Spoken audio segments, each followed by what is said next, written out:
Welcome to the Fecal Chatter Podcast, where we are talking all the ish you want to hear and putting our own stank on it. Gossip, news, politics, personal experiences, we are sharing it all unapologetically honest from our authentic point of view. I was always told it's better out than in, so get your air freshener ready, turn on your fan exhaust, close the door, and light a match because we're about to let it rip. Let's get ready for the Fecal Chatter Podcast. Hey! Hello.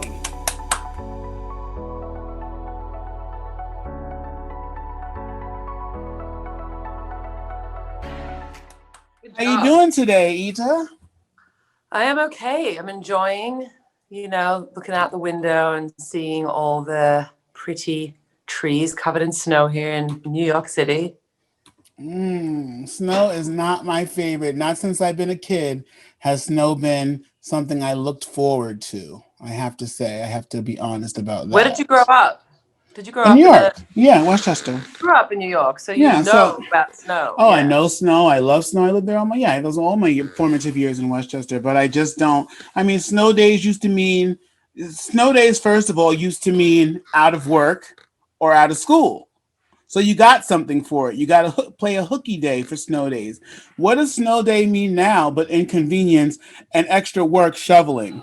Shoveling. Yeah. Yeah, no, Yeah, definitely. And it's magical from the window. And it's magical yeah, to play in the snow, but when you have to like it's not a vacation every day. Yeah. yeah. I Exactly. didn't So grow at up least with a lot of snow. Like snow to me is like still exciting, I guess. Although, it's a little daunting when you know how much work it is, but it's still kind of magical, and it's like Brooklyn actually looks clean for a day. I mean, I do love that aspect. I remember the city, one snowstorm was so bad in the city, everything shut down, even my 24-hour McDonald's. I was like, no, it's the end of the world. That's the end of but, the world. That's the and I had, apocalypse. yeah, and I didn't even go food shopping, so I had nothing to eat. And I remember I walked hoping that CVS would be open, and thank God it was, but it was the only thing open. Walgreens, everything else was closed, and I wind up going to CVS and to get some snacks and food or whatever. And at that point, when it's a snowstorm, I mean, I normally don't buy like their TV dinners and stuff like that because they're way overpriced at CVS.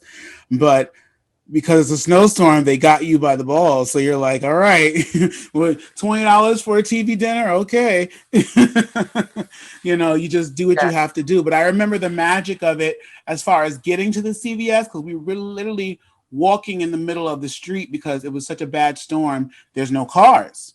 Nobody can get down the streets. So it's New York City, and maybe I've never seen the city without like one or two people, but compared to the thousands that walk the street every day to see just five people down, it's like that movie I Am Legend where he's just walking and there's like nothing else to see. It's like almost as empty as it's gonna get. So Yeah. that part is interesting when it comes to the snow. Like quiet and eerie. But you don't miss it over there in Florida. Well, now, yeah. Well, I don't think I told her. Yes, so I've been quarantined in Florida for my family. I don't miss the snow, Florida. I don't like the heat either. So I have a big problem with heat, and everyone here hates me because, in our house, that I stay in Florida, I have the room that's all the way in the back of the house, and I have like a little patio area with a sliding door. It's actually right over here, and I can slide and I can go in and out to the parking lot, whatever the case may be. So when I told you before, I have kids here with me now, and they're all Floridians, born and raised here. The oldest is 12, and it goes down to the ones that are here goes down to three. There's one that's missing, and she's 1.5.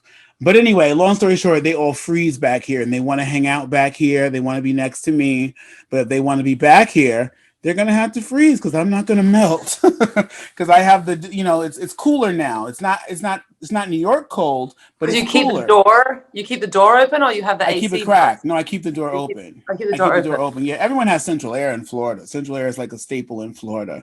It's a lot of Wait, you know, do you keep the door cracked while you have the AC on? no, there's no air. It's the winter, so there's heat going in the house because it's cold to them. but my door is cracked so the cool air can get in for the room in the back, and then I keep the door closed. So the Ah, kids want to come back, they want to play on the computer. I'm sitting on a sofa right now, so like I have the bed and I have the sofa, little sofa. So they like I'm usually in the bed, and I let them have the sofa, and they could play on the computer, play their games, and have like you know have more space. They Uncle like it Joe back here. time. Yeah, Yeah, but they have to freeze to do it. So they come totally. back here. So they you think they're going outside because they put on their hoodies and all their You know, stuff. it's a testament to how much they love you. They're willing Yeah, to be cold, and they're Floridians. yeah. Where are you going? You going outside? No, we're going to hang out with cousin Joe.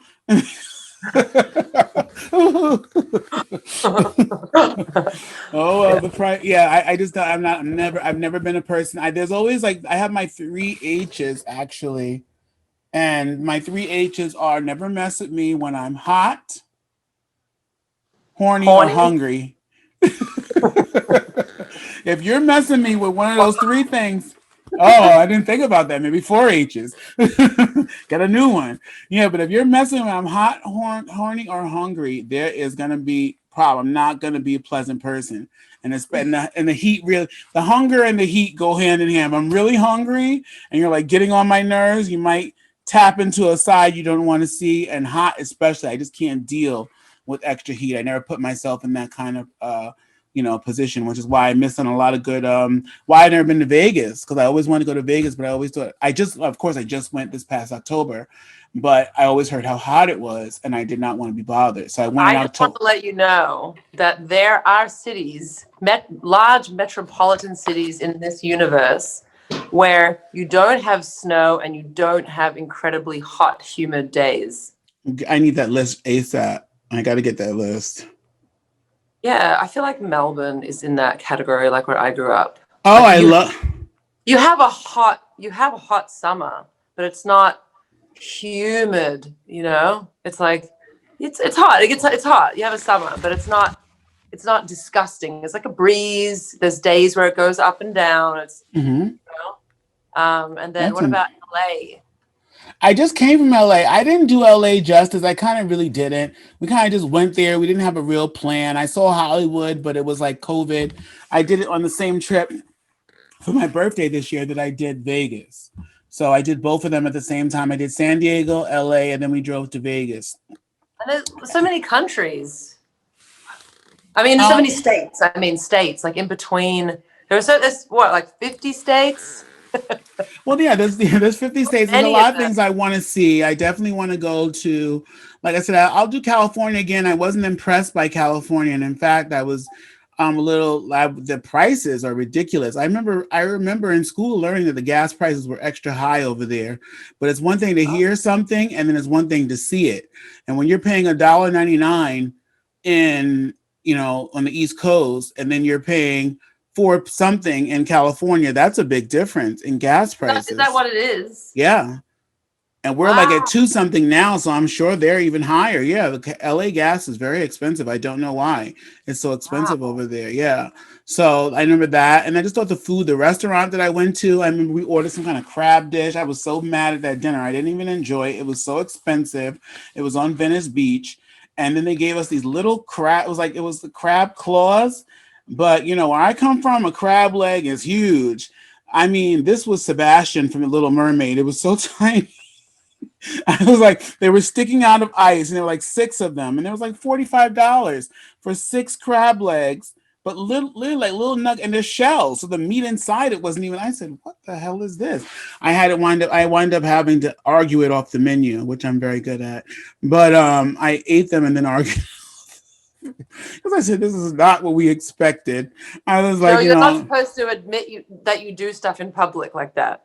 That's all supposed the to be a well, I'm private gonna. thing that I've only been the people that go on dates with you to restaurants know about.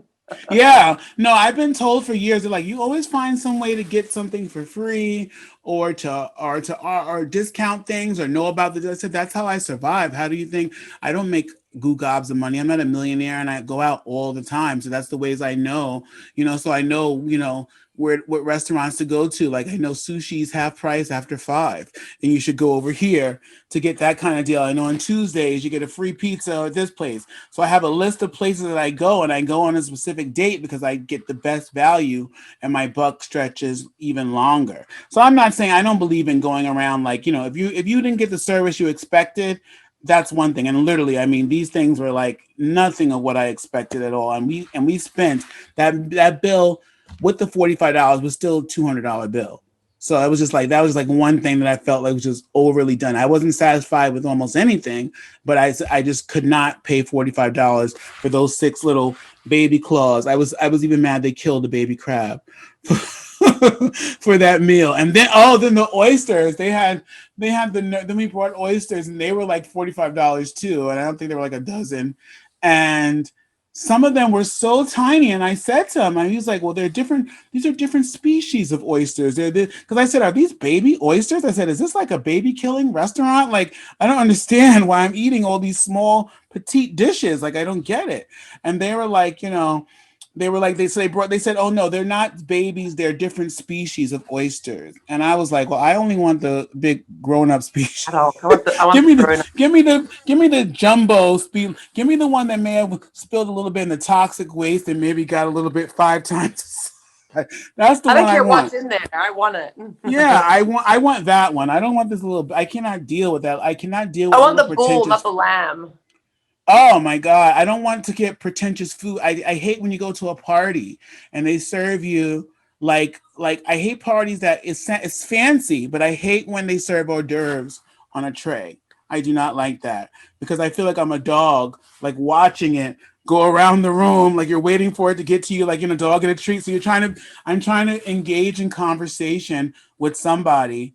And as I'm engaging in the conversation with him, I or them or whoever it is, I'm like secretly one eye is always on the food. I'm like, when is it coming to me? What is it? I hope it's that damn chicken again. I hope it's the shrimp balls. Like you're trying to figure it out, and then when it gets there, you're supposed to be polite. You don't want to be too greedy, so you want like 5 of them, but you can't do that. So you just take one, and and you're waiting for the next one. I just feel like it just puts too much pressure. Like I just feel like I just want to, The by whole the time tray. I need a buffet. Like at least a buffet, I can get what I want. I can take my own amount. I don't feel like anyone's gonna talk about me later. Like the waiter's not gonna say, "Damn, he took 3. Damn, there's other people at this party." I Gosh, feel like you should use that opportunity. Like next time you're at a party and there's a tray of hors d'oeuvres, you should be like, okay, this is like you should see it as therapy. That like I am going to try and hold a conversation without thinking about where the waiter is, what's on the tray, and when he's going to come to me. Like I know that feeling, but you should try that and just be like, that's not in my DNA because food governs my life. Food is the reason I wake up. When I'm on a diet, it's like I don't have a reason to live. Like the end of the day seems so bleak when I don't have dinner to look forward to. Like, so if I see food in a room, that is the only thing I can think about. Even if I wasn't thinking about food and food has come, it's like almost like when you're full and a bowl of French fries come to the table and you know you don't want any more, but you're like, it's French fries and they're hot. I'll just take one. You gotta at least taste it because it's there. It's just like part of it. It's like built in my DNA. I am always DTE. I am always down to eat. So anytime you don't have to act like if, it's just when. When are you right now? I'm ready right now. Always now. well, Yesterday. it's very pleasurable. Eating is very pleasurable, and I definitely can agree that I feel a bit of that too. Oh my God. I'm just as obsessed as you are. I just made a career out of it. Oh yeah, yeah, and you're a chef. I mean, you should know. You should be glad there's people like me that are just sitting there like, where's my next? Where's Thank my food? God for Thank those people. God for people like I am gonna. Yes, I am definitely, and that's the one thing I'm always willing to spend money on. Like everything else, I haggle: a sweater, a shirt, a table, a chair. I'm always like looking for sales. I'm waiting, but when I'm hungry enough and there's food present, I'm willing to spend the money. Like if those crab cake, if those claws were like a little bigger and medium, I mean there was nothing there, then I wouldn't have been ecstatic to spend $45, but I would have understood, you kind of like rationalize it, okay. But it was like no meat in there. I don't know what you're supposed to do with those things. Like, there's hardly no meat here. What do people do? It's like, it seemed like it was like a prop for a picture more than a meal. So anyway, but let's get started because we have to talk about this. We've been pondering this topic, which has so much meat to it, so many different levels, so many different layers of to to Lord, I forgot the topic because I was about Layers? to. Like a 7-layer cake kind of layers? Oh God, see, there you go. Now I'm gonna get hungry again. Luckily, I have a pork chop on standby just in case. And that's the trick. By the way, well, to finish that subject out, that is the real trick. The real trick is to always eat before you come, and don't be afraid to have a snack in your bag if you're a snacky, especially if you're on a diet. So I usually have, when I'm on a diet or trying to eat better, I always have unsalted almonds in my bag. And it's something that will kill the hunger craving and give you something crunchy to chew on, and you won't feel so bad. Is it a cheesecake? Is it fried chicken? No, but you can imagine it is, which is something I also do when I'm on a diet. I eat healthy stuff and I watch the Food Network.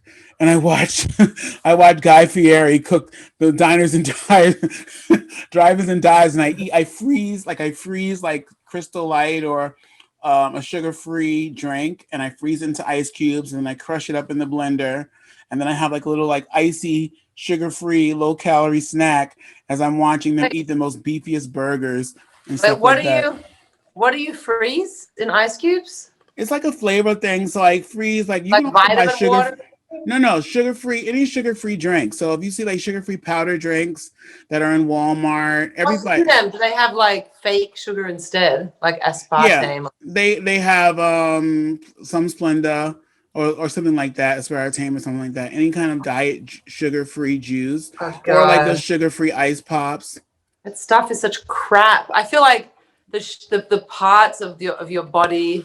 I feel like it's not worth it. Like the ROI is just not worth it. Like you get a bad flavor and you're putting bad stuff in your body. Oh, I don't get a Yes. bad flavor. I love the flavor. Oh, you love the flavor? I don't Oh. like the flavor. What I found with artificial things, nothing is never as good as the real thing. So basically, what I'm saying is, it's never as good as the real thing. It's always. So basically, what I'm thinking about is, I saw an alert on my computer. I'm so distracted. Um, Basically, artificial things taste good until you have the real thing. So if I don't eat real sugar and I'm eating artificial sugar, it's delicious. I love artificial sugar things; it tastes just fine until I have a real piece of sugar, and then it doesn't taste as good. The flavor has somehow changed because now have the real sugar in my mouth. Almost like you don't eat two sweet things together. Like you don't want to drink chocolate milk and eat a cookie because it kind of changes the flavor with the two sugar profiles. You want to drink regular milk with a chocolate chip cookie. It's kind of almost like that.